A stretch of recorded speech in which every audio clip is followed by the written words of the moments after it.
Going into this summit in Beijing, expectations were low. Earlier this year, there was talk of a reset between the EU and China, who were both facing a hostile US President Donald Trump with his imposition of tariffs. But that hasn't materialized. The final schedule saw the summit halved to 1 day at Beijing's request, although it remains unclear why this was done. Now, Chinese President Xi Jinping said that relations were at a critical juncture and that the current challenges facing Europe do not come from China.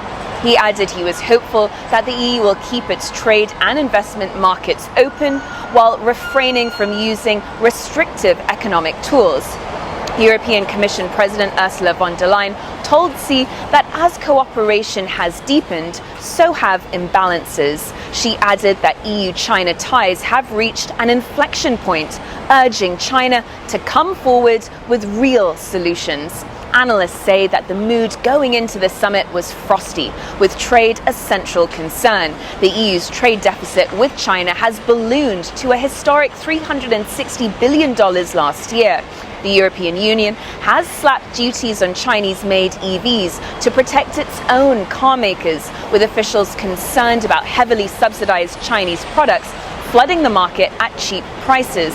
Beijing has responded with anti-dumping probes into European brandy, dairy and pork. And this year, China also raised export controls on rare earths and critical minerals, which shook European car companies and other sectors. Another big issue is Russia's war in Ukraine.